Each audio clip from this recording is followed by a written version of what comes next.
प्रधानमंत्री के एक बयान को आपने बहुत बार सुना होगा। प्रधानमंत्री ने कई बार इंटरनेशनल प्लेटफॉर्म्स पर बड़ी बड़ी कंपनियों को जो है वो अपील करी उन्होंने साफ तौर पे कि this is the right time to invest in India. Bharat में निवेश का सही वक्त है। इसके मायने क्या है और इसके असर क्या हैं, आज हम इसी पर चर्चा करेंगे। ये चर्चा खास इसलिए भी है क्योंकि इसका सरोकार आपकी जेब से भी है। तो क्या है सारी जानकारी हम आपको बताएंगे। नमस्कार, मैं हूं हर्ष वर्मा, आप देख रहे हैं बिजनेस टुडे बाजार और मेरे साथ हर बार की तरह है अंकुर त्यागी जी। सर, आपका स्वागत है।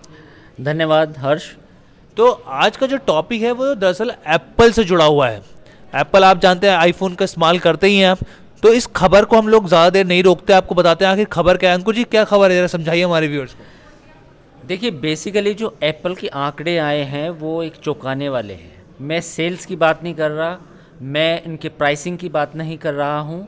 मैं जो बात कर रहा हूँ वो एक भविष्य की बात है। मैं जो आपसे बात करना चाहता हूँ वो ये बात है कि भारत में एप्पल कितने लाख रोजगार आने वाले समय में दे सकता है। तो आज हम इन्हीं मुद्दों पर बात करें। भारत के अंदर? जी जी जी हाँ, भारत के अंदर। जी जी।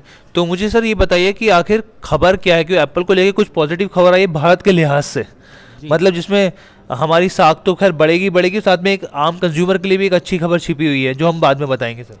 बिल्कुल बिल्कुल, वो हम कंज्यूमर जो हमारा एंगल है वो हम बाद में बताएंगे। लेकिन सबसे पहले मैं आपको बताना चाहूँगा कि जो एप्पल से के फ़ोन्स का जो एक्सपोर्ट है उसका जो आंकड़ा है वो 20,000 करोड़ के पार पहुँच गया है।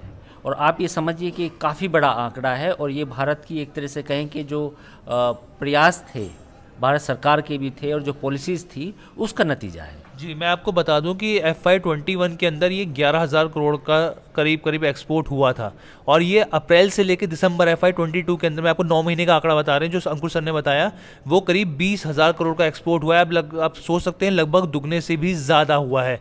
अब इस लिहाज से सोचिए कि मैं शुरुआत में आपको बता रहा था ना कि अपील के मायने क्या होते हैं। ये देखिए, अपील के ये मायने होते हैं कि कंपनी भारत के अंदर आ रही है और किस तरीके से प्रोडक्शन चल रहा है। सर, आप थोड़ा सा और इसको एलैबोरेट करके समझाइए सर कि इससे फ़ायदा क्या होगा और किस तरीके से हम इसका आगे भविष्य देखते हैं सर।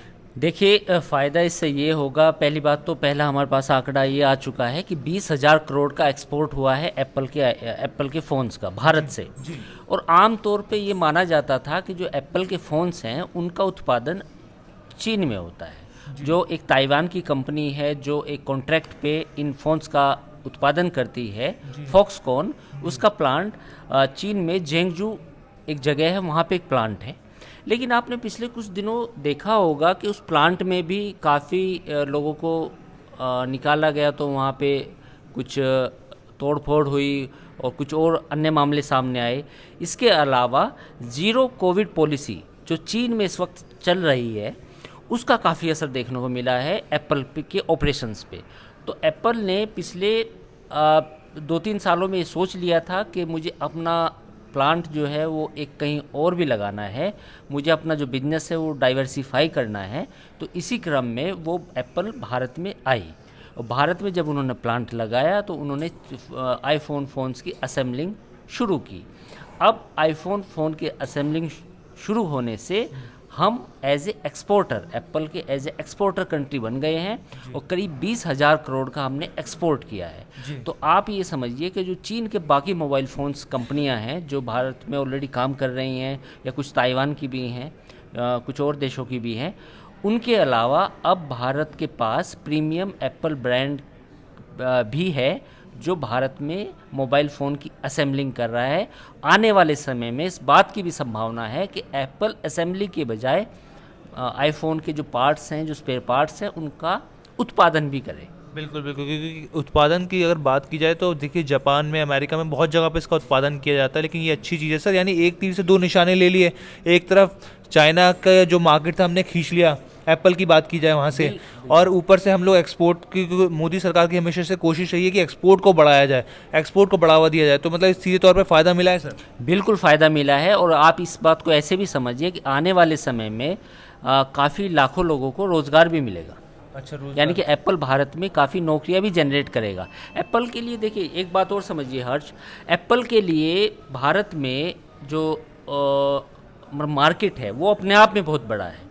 तो एक्सपोर्ट वाला एक आंकड़ा जो हमारे सामने आया है वो तो एक अलग बात है, लेकिन इसके अलावा अगर एप्पल अपने फ़ोन ही भारत में बेचे तो उसमें भी उसको बहुत बड़ा फ़ायदा है। बिल्कुल, यानी कि सर एक बात कहें, जो 2020 में मोदी सरकार पीएलआई स्कीम लेकर आई थी मोबाइल मैन्युफैक्चरिंग को लेकर, यानी उसका एक सकारात्मक तौर पर असर दिखाई दे रहा है साफ तौर पर ना। देखिए, एप्पल को 4 से 5% का इंसेंटिव मिला है पीएलआई के जरिए। तो आप ये समझिए कि जो बाकी सेक्टर में पीएलआई सरकार की तरफ से दिया था वहाँ भी फ़ायदा हुआ है, इसके अलावा एप्पल को भी फ़ायदा हुआ है। यानी कि इलेक्ट्रॉनिक मैन्युफैक्चरिंग की जो पीएलआई स्कीम थी उसका सबसे बड़ा फ़ायदा अभी एप्पल को मिलता हुआ नज़र आ रहा है। बिल्कुल साफ तौर पे, क्योंकि हमने देखा कि जहाँ पूरी दुनिया में कोविड की स्थिति थी और बहुत बुरा हालत था, ना प्रोडक्शन हो रहा था ना मैन्युफैक्चरिंग हो रही थी, और ऐसे दौर में जब हमारी सरकार ने पीएलआई स्कीम लेकर आई उसके बाद साफ तौर पर इसका असर हमें देखने को मिला। ना सिर्फ हमने भारत में चीज़ों का प्रोडक्शन किया बल्कि दुनिया में एक्सपोर्ट भी किया।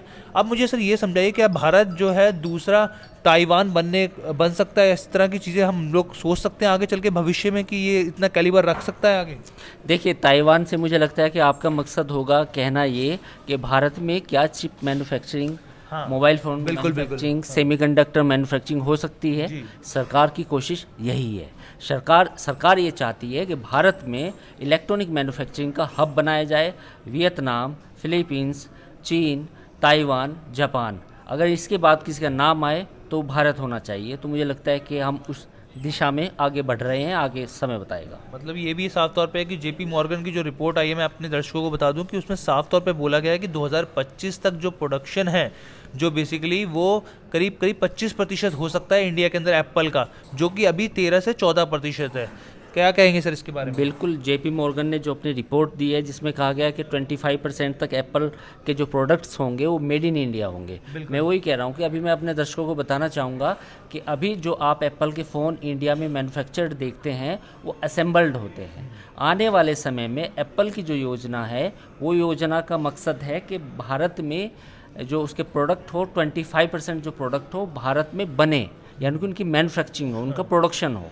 तो ये योजना है। तो आने वाले समय मुझे इससे हो सकता है कि एप्पल के आने वाले समय में दाम भी कम हो। बिल्कुल, मैं उसी पॉइंट पे आया था कि कंज्यूमर से जुड़ी खबर जो हम लोग बोल भी रहे थे शुरुआत में, तो सर सीधी बात है कि अगर यहाँ प्रोडक्शन होगा या फिर जहाँ यहाँ असेंबलिंग होगी तो इसका असर साफ साफ कीमतों पे तो दिखेगा। क्योंकि पहले हम लोग देखते हैं, पहले विदेश में लॉन्चेस होते हैं, फिर भारत में आते हैं, फिर वहाँ से मंगाए जाते हैं, जो भी चीज़ होती है वहाँ तक का ये सफ़र जो होता है काफ़ी महंगा पड़ जाता है। आपका क्या कहना है इसके ऊपर? बिल्कुल, आपने देखी होगी कि पहले जो एप्पल की कीमत होती थी काफ़ी ज़्यादा होती थी, लेकिन इस वक्त भारत में मुझे लगता है कि जो नए मॉडल आते हैं उनकी कीमत तो ज़्यादा होती है, लेकिन उसके बाद जो सेकंड या थर्ड मॉडल होता है उसकी कीमत ऑलरेडी कम हो जाती है। तो मुझे लगता है कि आने वाले समय में एप्पल और अफोर्डेबल होने वाला है भारतीयों के लिए। बिल्कुल। तो आपको ये डिबेट कैसी लगी, ये चर्चा कैसी लगी, आप हमें कमेंट करके ज़रूर बताइएगा। और अगर आपके मन में भी कोई है सवाल तो आप हमें ज़रूर शेयर कीजिए। और आपके मन में चाहते हैं किसी टॉपिक को कवर करना, कि आप चाहते हैं कि इसके ऊपर ब्रीफ जानकारी हम लोग आपके साथ शेयर करें, तो आप ज़रूर सजेस्ट कर सकते हैं। बिजनेस से जुड़ी हर एक खबर को सबसे पहले और आसान भाषा में समझने के लिए देखते रहिए बिजनेस टुडे बाजार। धन्यवाद। वीडियो पसंद आया तो हमें लाइक, कमेंट, शेयर और सब्सक्राइब जरूर करें।